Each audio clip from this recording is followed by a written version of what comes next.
Welcome to Under the Hood, from Beyond the Bottom Line. This is where we step inside the company and talk through the real experiences behind the work. In today's episode, Miguel and Ashton discuss how their team navigated the tax deadline, made tough decisions, and improved client service. Here's Miguel. All right, welcome to the show. On this week's Under the Hood with Ashton, we are kicking this off not even a week after the 4/15 deadline. We'll talk a little bit about how we felt it went, but on this episode, we'll take you behind the scenes of how we work at the Centurion firm. We'll talk a little bit about the team, the culture, what we do to keep energized and productive, and I'm excited to have Ashton on again. So we're here on the other side of 4/15. How are you doing? I'm doing great. Honestly, I didn't want to rub it in on any of you guys during the deadline, but for me, this was the easiest deadline that I've had since working here because I know how hard it's been for you guys. But, clients really come to my level when they're angry, when something's gone wrong, when they're not getting the service they want, when they're not getting communication. And I can count on both my hands how many times that happened this tax season. It was incredible. I think there's a reason why. And I would also say that I think we've done a record number of returns. We did an acquisition in January of a small tax practice, and my attention was on making that successful. We also brought over a tax senior with that acquisition.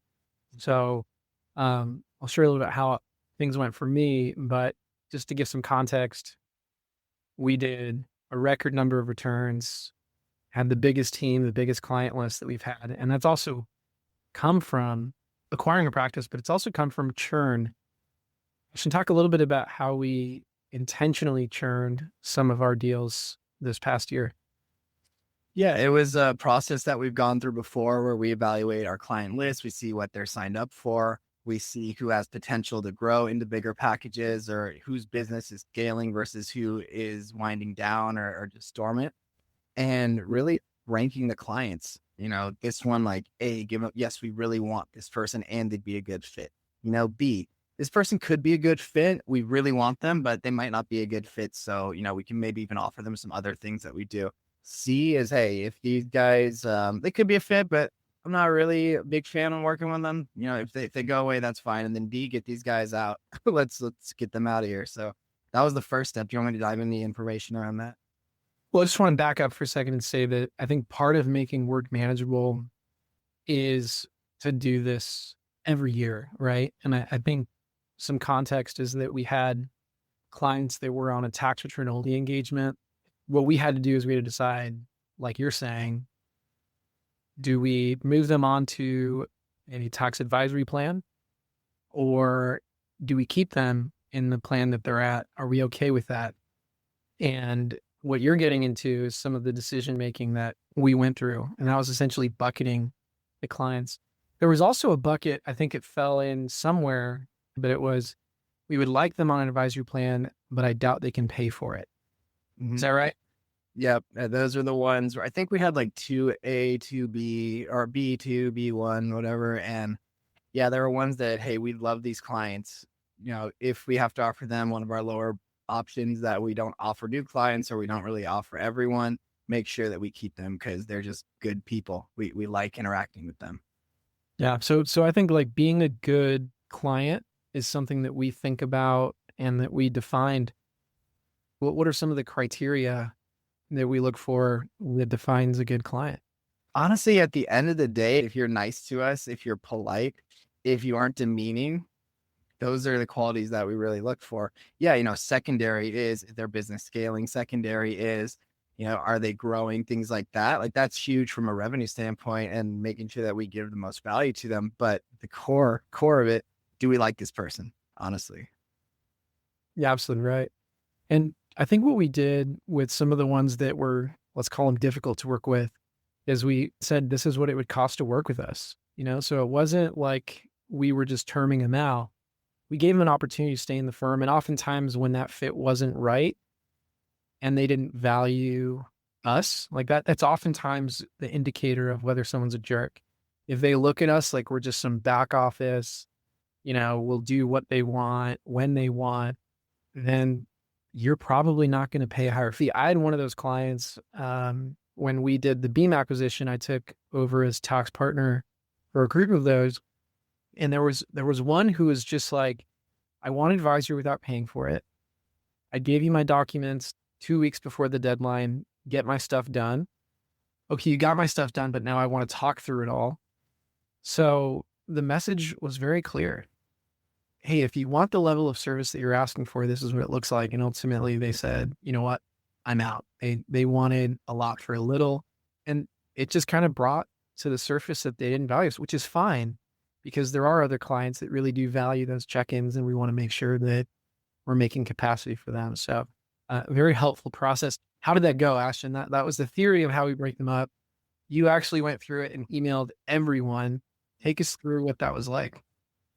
Yeah, so I've now done this twice. The first time was, what year was that? Like 2020, 21, 22 maybe. Yeah, so basically all these clients had to get told, hey, we are charging more. This is the way that we work to get you more advisory. The issue was we were not providing the best service in the world at that time. People were falling through the cracks. Systems weren't fully put out yet. Processes weren't fully defined yet. So there were a lot of angry clients. So myself, Jacob, Sean, even Renee, we would get yelled at essentially on a daily basis. Like, how are you going to charge me more? Blah, blah, blah, blah. Just, it was horrible, horrible, horrible, horrible. But they're still here. There's very few of those guys that left because they have been getting better service. I was agreeing with that because I think there was a commitment that had to be made, and the ones that made it, also received that commitment back from us. I mean, I think a lot of firms go through this where they say, we're going to say yes to everybody, give the same standard of quality to everybody, same access to everybody. And you end up being able to not do that for anyone, So I think what we had to do back then is we had to say, okay, we've got to create two lanes, and what we call them now is still kind of what we have now, which is if you tax only engagement, we call it a friends and family plan. And look, we file you after the deadline.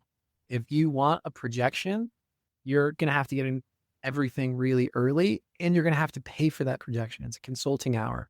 So you start feeling the pain of, okay, this isn't the best way to work. But for some people, you know what? It's fine. Like, I get K1s. There's a lot of variance in terms of what I'm making, and that's fine. That works for me.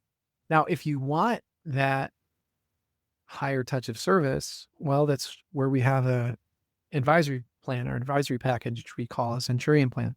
I think it was like naturally where we were in the business, without getting defensive. I mean, I think I have to acknowledge, like, it is true.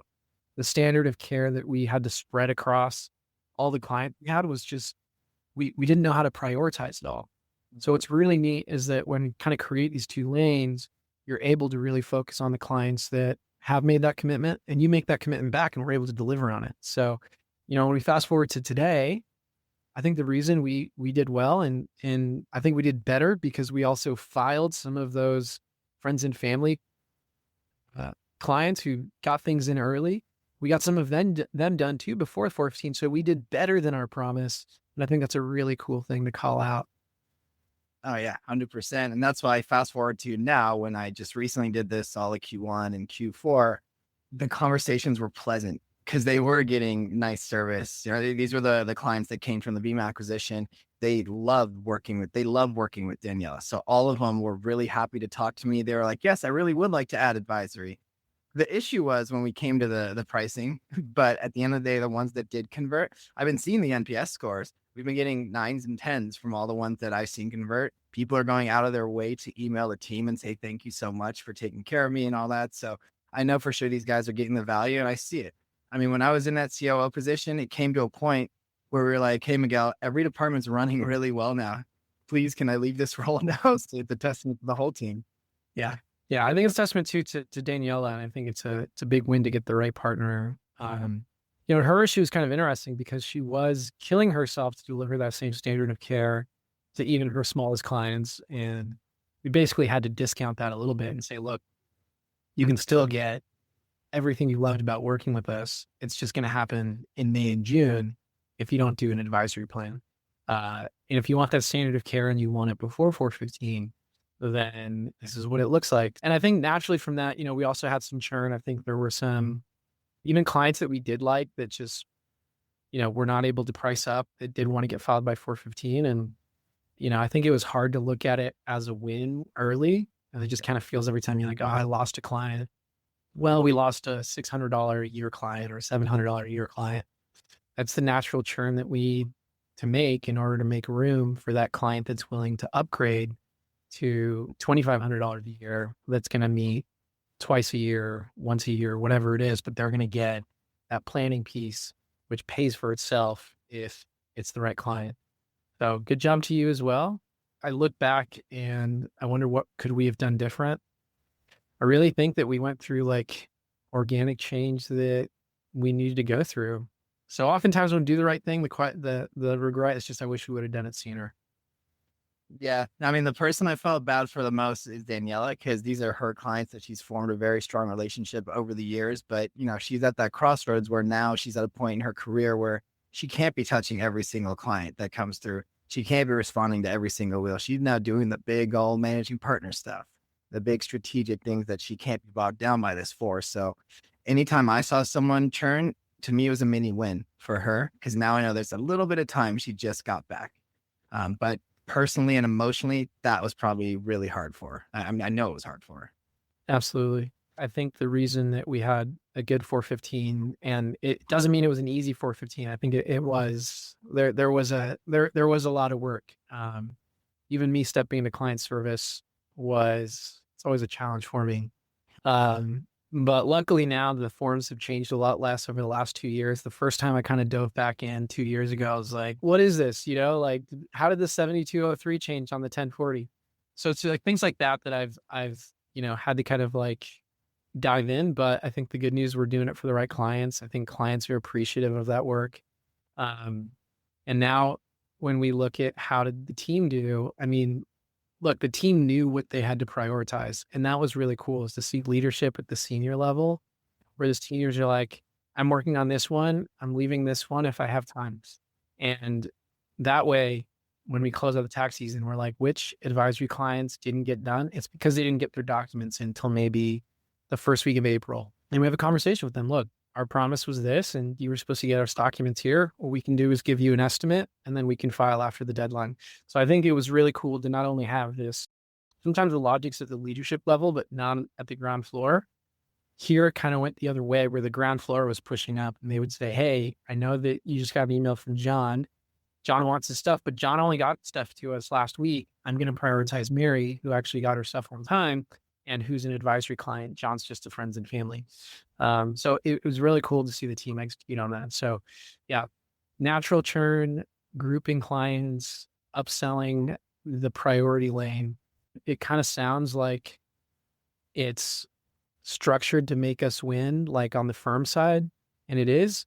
But really, I mean, look, we wouldn't have called it success if clients didn't feel like they had a win too. So it's a win on both sides. And thanks to you, Ashton, for driving that.